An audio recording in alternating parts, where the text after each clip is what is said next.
We actually have a responsibility to guide our patients towards treatments or towards not having treatments if we think it's not in their interest of their well-being. That's the difference between someone who's a regulated healthcare professional and someone who isn't.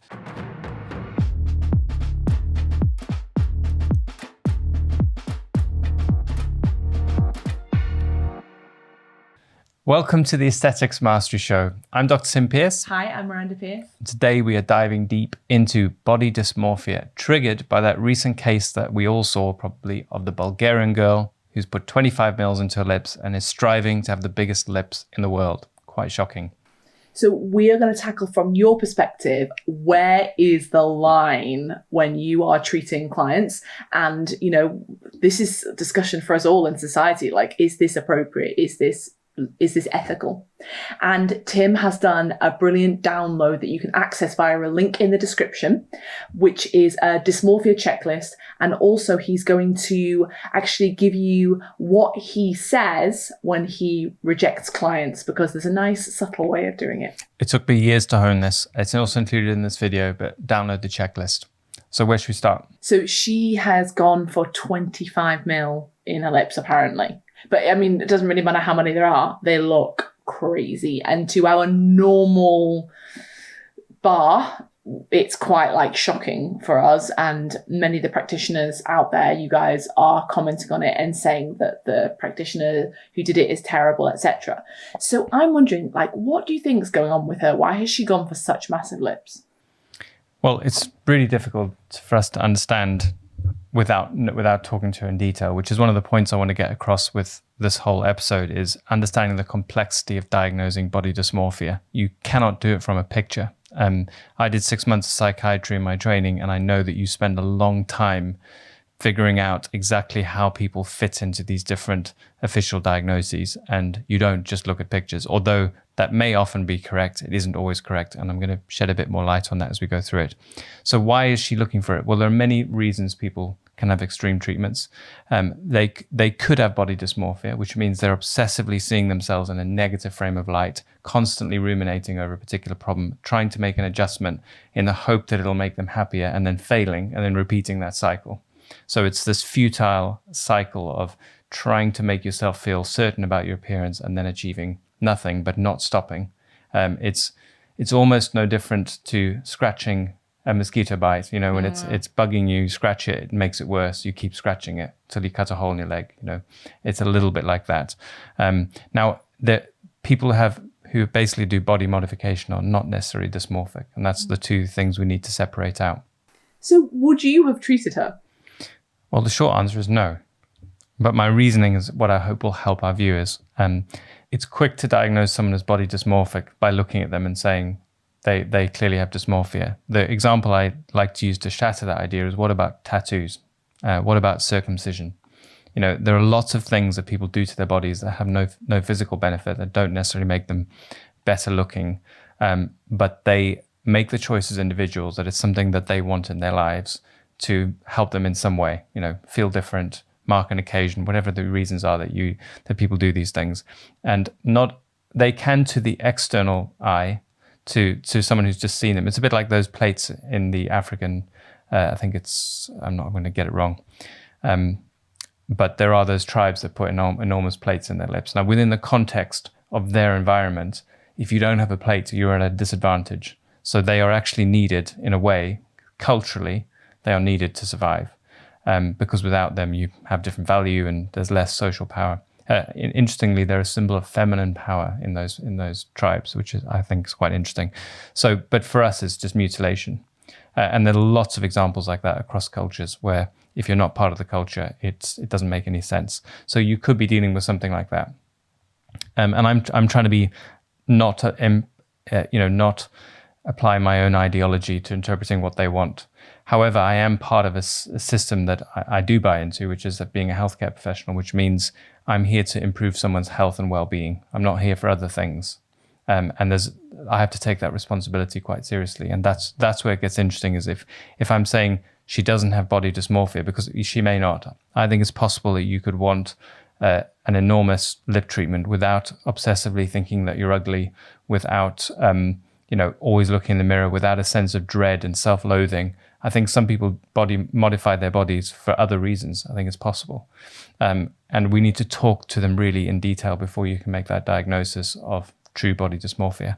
However, that doesn't mean that what they're going to do, what they're thinking of doing, is going to make them happier or healthier. And that's where my judgment comes in. As a clinician, you have to take that responsibility seriously. Mm-hmm. So how do you begin to make that judgment? Yeah, so this is a little bit like the circumcision argument, as in everyone in our culture does it. So within the realm of that culture, it's not harmful.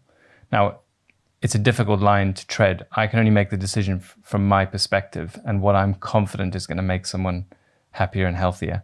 So I can imagine, doing certain treatments. So we effectively do this. If you've got a weak chin and you restore the shape of someone's chin, you're making them fit in with what we perceive as being more normal, and that helps them. And this is where it gets interesting, is if someone's striving to basically reach a more common appearance, more mean within their culture, you can make a stronger argument that it's okay to treat them. And that is tricky because it does get to the point where you're only treating culture. Now, I can make a decision, and this is basically what I do. My point of view is I'm here to create natural, healthy-looking faces. I'm not here to help you fit into your culture.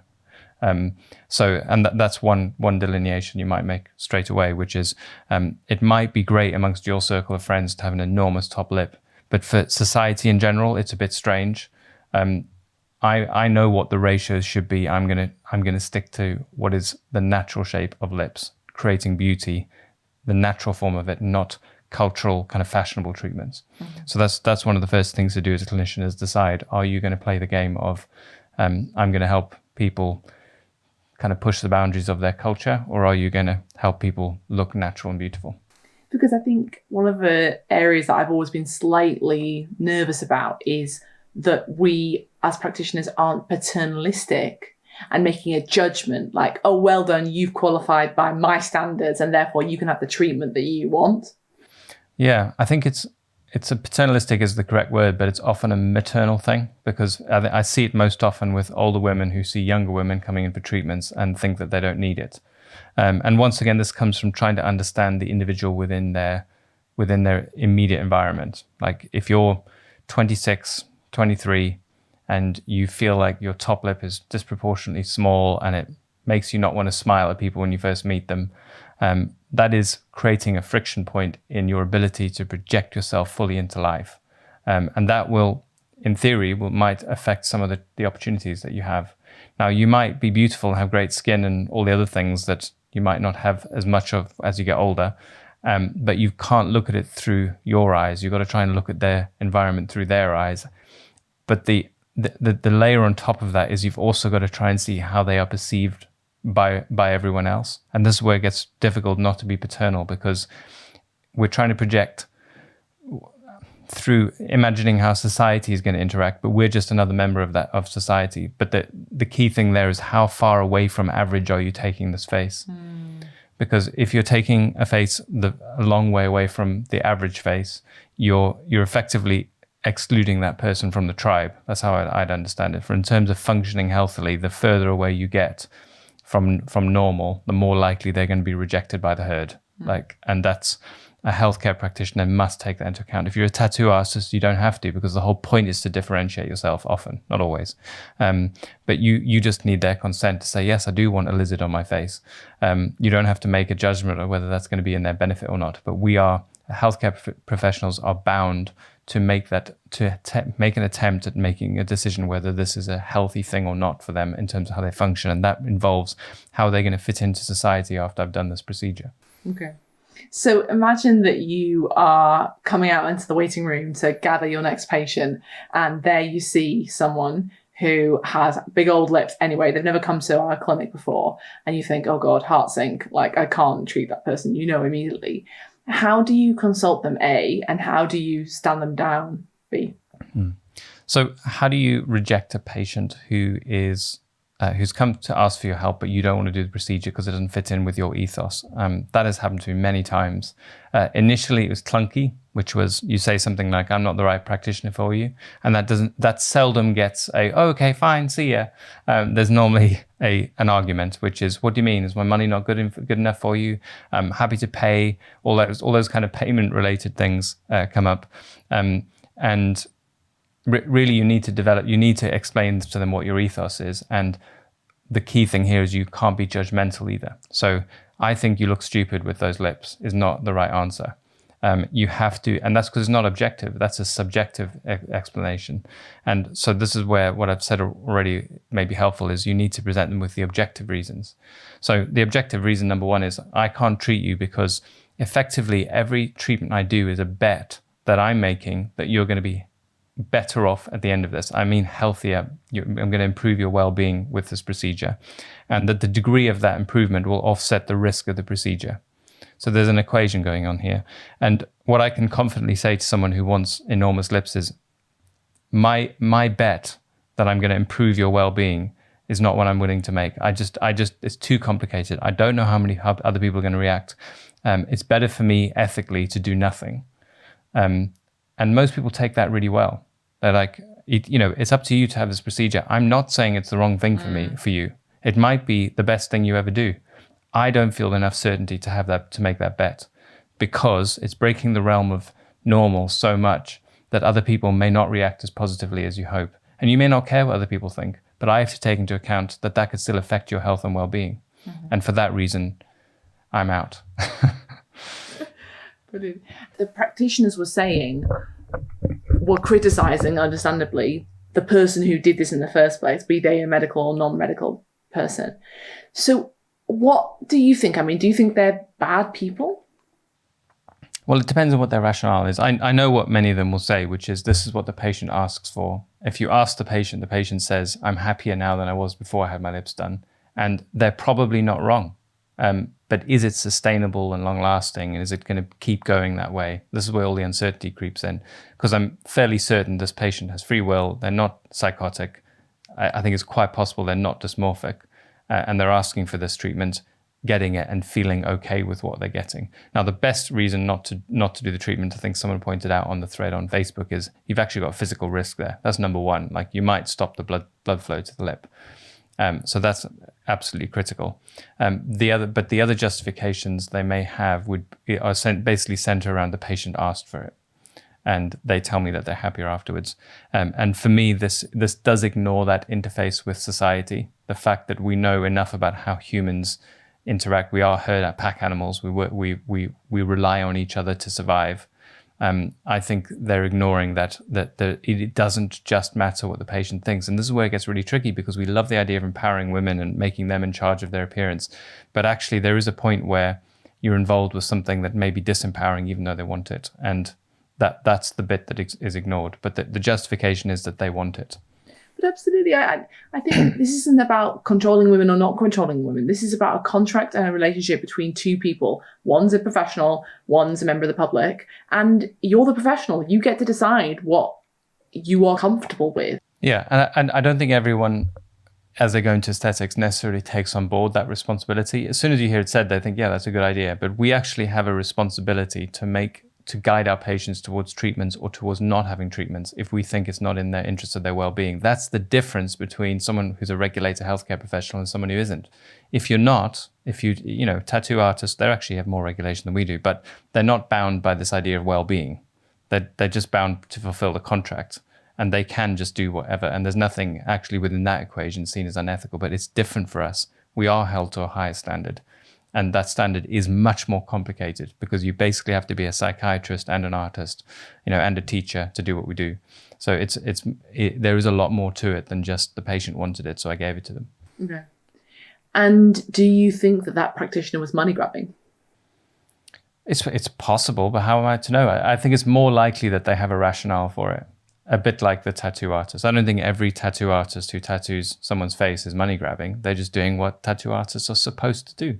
And if that's your ideology, that's the way you've built your moral framework as a practitioner for one reason or another, you can easily justify doing extreme treatments, except for the physical risk. I don't think there's a justification for that. But once again, that's not that well proven. There's no randomized control trial on what 25 mils does to your lips. But if you believe there's a risk, then that would be different. Okay.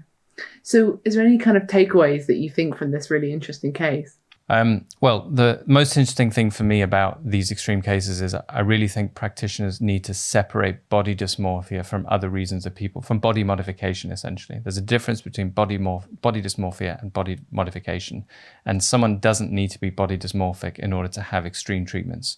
And once you understand that, you'll realize why some of your patients who are asking for treatments you don't believe in, but aren't unhappy with themselves, you can understand this, and you will better able to explain to them why you're not involved. You can't be involved because you're not in the field of body modification.